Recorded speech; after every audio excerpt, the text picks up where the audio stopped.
Hey, welcome to the channel. It's an absolutely beautiful day here in St Ives and Carbis Bay. So I thought I'd do this video for you today if you've been to St Ives or Carbis Bay before, or maybe you're thinking of visiting. I'm going to show you around today, starting off in Carbis Bay and then taking you all the way into St Ives. So let's go. So if you've thought about staying in Carbis Bay before and you think it's just a little bit too far out of St Ives, you can actually get a train here directly from Carbis Bay into St Ives. It's probably one of the best train journeys you can do, I think, anywhere in the world, and it costs £1. So if you've ever thought of staying here and you've just been put off because you think it's just too far of a walk because it is quite hilly, then definitely consider it again. That's the train I get every day to work, so I can 100% vouch for that. Life is good, life is good, yeah. So this is Carbis Bay Beach, and it's actually really nice. If you've been to St Ives, you'll know how busy it gets, and Carbis Bay is usually a little bit quieter. Today it's actually really busy, I think, because it's one of the first super hot weekends we've had. But it's a great little beach. You've got the Carbis Bay Hotel up here, and then along the front you've got a couple of beach cafes, a deli, and a burger and lobster restaurant as well. So lots to do here. There's toilets and everything. You can also rent paddle boards and surfboards from here. But let's continue our tour down.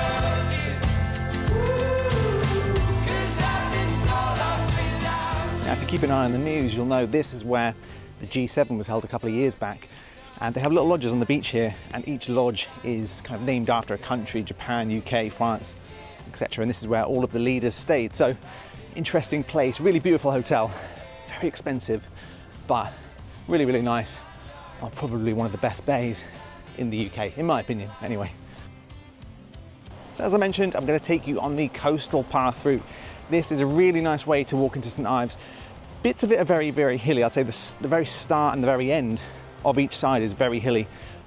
But once you're in the centre part, it's actually quite flat and not too bad to do. But it is a tough walk if you've got bad knees, but a very beautiful view.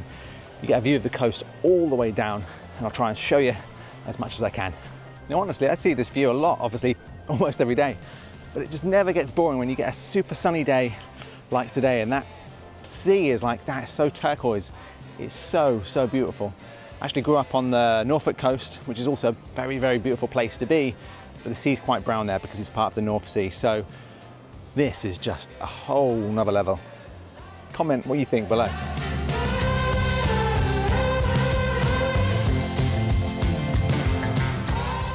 So we're now getting to the flatter part of the walk, nice and easy now, and you'll get to see some beautiful houses down here. Have some really incredible views, so check some of these out.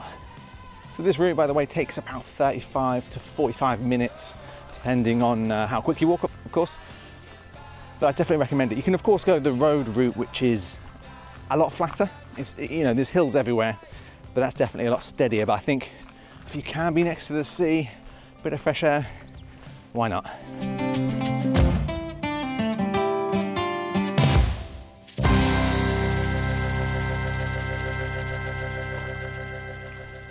So that little hut right there is where you used to have groups of people basically pointing the boats to where the pilchards were in the bay there. So kind of incredible that you could see pilchards from all the way up here and direct a boat down there. It's not in use anymore as far as I know, but quite an interesting lookout point. Now I'm going to give you a secret spot here. If you're walking down this coastal road into St Ives, of course you normally want to just follow the path straight down, but if you want a really good photo of St Ives, just go right here at this turning, just before you go down to Porthminster Beach, and you'll get an incredible view. Let's go check it out. So here is where you would normally go down to Porthminster Beach. What we're going to do, instead of going left or forward, we're just going to turn right down this private road here. It's okay, you can go down if you're pedestrian, but cars are not allowed. So if you want to get a great photo, probably one of the nicest photos of St Ives, I think, follow me down. I'll show you. Let's go. With me, nobody has to know where we gonna go.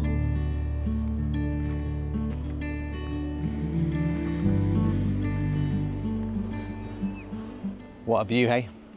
I was just calling. So we're now getting close to Porthminster Beach now, and I just love the way this curves around and you see the beach for the first time.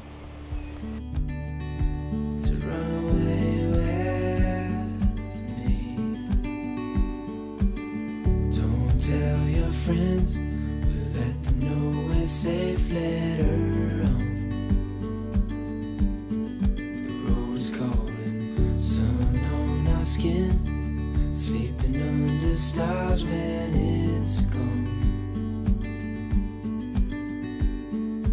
I was just calling to see if you're... So this is Porthminster Beach. Probably one of the prettiest beaches in St Ives. Definitely one of the busiest, but it's got a load of cafes. You can hire paddle boards, kayaks and everything from here. And the sea is just incredible.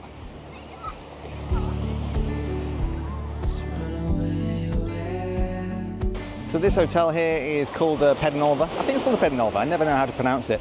But they have a really great view of the harbour when the tide's in, and also there's a bit of a roof terrace as well. So if you just fancy a nice cold drink, maybe a coffee, check out that really great view of St Ives, and you can also see into Hale and Carbis Bay as well from there.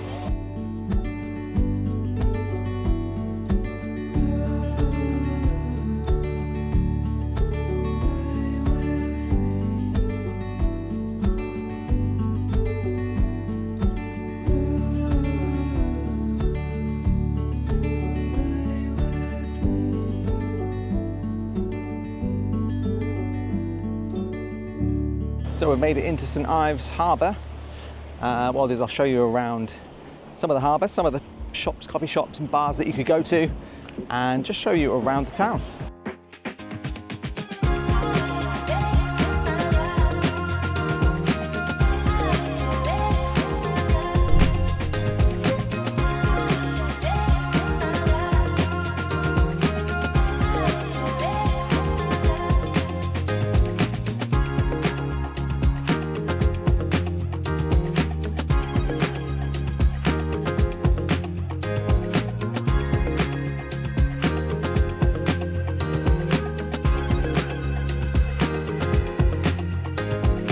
So I really wanted coffee, and this is one of the best coffee shops in town. It's called Yalla, but unfortunately it's closed.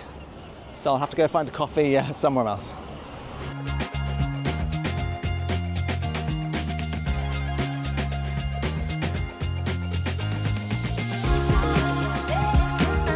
So we're now down at the Harbour Beach. Always a busy little beach when the tide's in because it's pretty safe for kids. The water's nice and still as well because you're protected by the harbour walls. And obviously loads of places to go grab a coffee as well. Time for a quick coffee stop, and then we'll continue the tour around St Ives.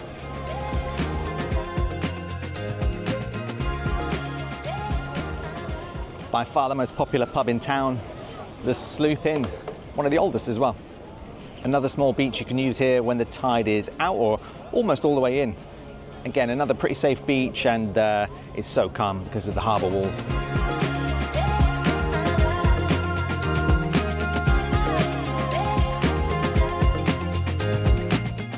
Definitely one of the best views of the town from this beach here.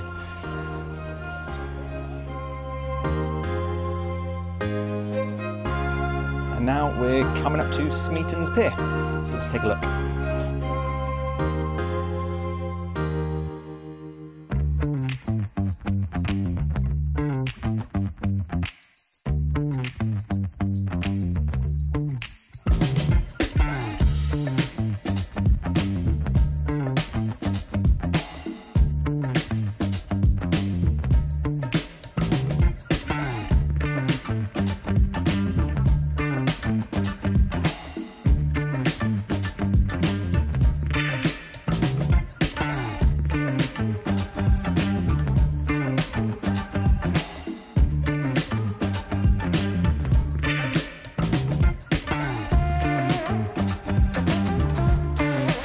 Another little exploration tip, I've noticed that when a lot of people get to the pier, they then come up this road and then turn left because they think it's the end and just go head back into town. So a little tip is turn right at this street here. There's a little hidden beach and Porth Gwydden Beach that I'll take you to. So we'll come around here to the St Ives Museum, and then if you follow this little path down here to the right, this is where you'll find another beautiful little beach. Let's take a look. So this beach is often overlooked. This is Bamela's beach.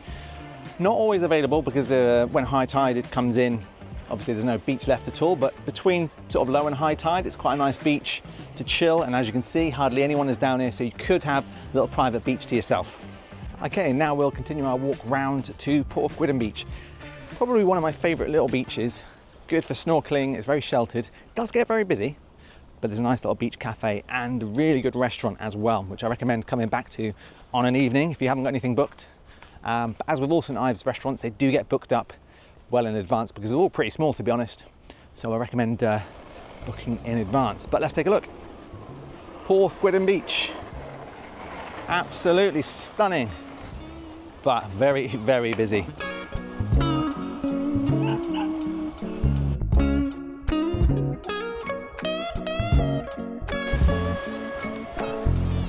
Okay, so that's Porthgwydden Beach.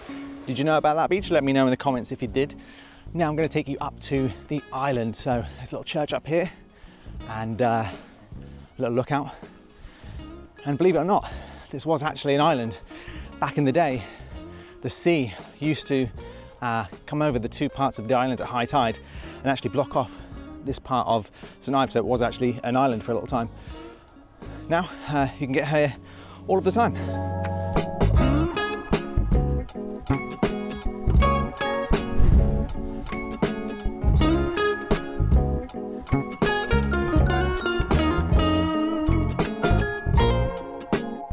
Okay, so we've made it to the top of the island where there's a small chapel here. Apparently it's very, very old, but no one knows the exact date it was built apparently, so very strange. But from up here anyway, you get a beautiful view of the whole of St Ives. You can almost see every single beach. There's Porthmere here, which is the surf beach. You've got Porthgwydden down there, Porthminster. You can even see Carbis Bay and Hale over there in the distance. So if you want a fantastic view, this is the point to come to.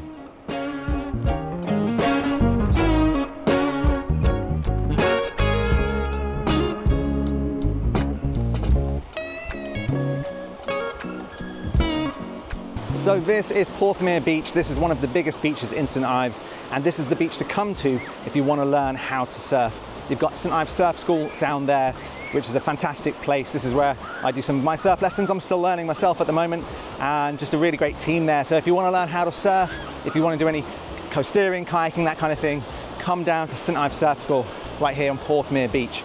This is an absolutely beautiful beach. It does get very busy in summertime, but it's very big, so there's always enough space for everyone. There's also quite a few cafes. There's a Greek restaurant, fish restaurant, and a couple of beach cafes here as well. And all the food in all of them is really, really good. So highly recommended. Check out Porthmere Beach.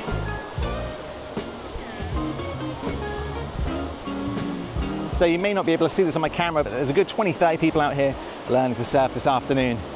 And what a day for it. The waves actually are pretty good. If you're a beginner, these are the kind of waves you need. In the distance up there, you've got the Tate Museum. So if you're a bit of an art lover, after you've been to the beach and had some surf, maybe you can go check out some modern art. There's also a really nice cafe right here at the top that a lot of people don't know about. You don't need to pay to get to the cafe either. So even if you're not interested in the Tate, take a little look up to the cafe right there. It's free to get in and you get a great view of Porthmere Beach.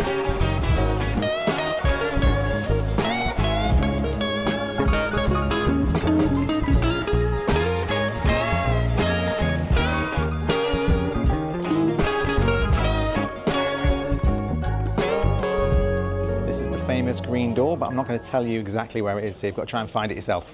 But this is the green door that everyone tries to find when they're in St Ives. Have you found it? So a little stroll through town now, but because it's Sunday and it's 5:10, everything's now closed. So a little bit quieter here than it normally would be.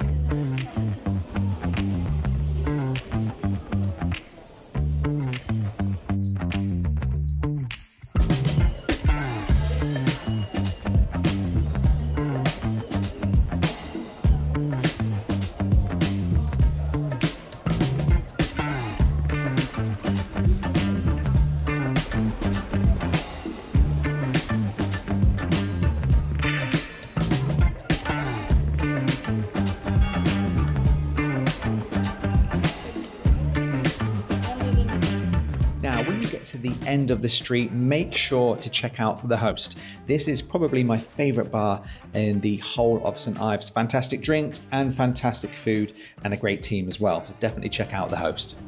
Now, when you come up this hill, this has a few good shops on it as well, great barbers. And if you are a freelancer or an entrepreneur, make sure to check out Bay Space, a really great co-working space, and Harbour View, which has some live music on a Friday and Saturday evening, and some great breakfast.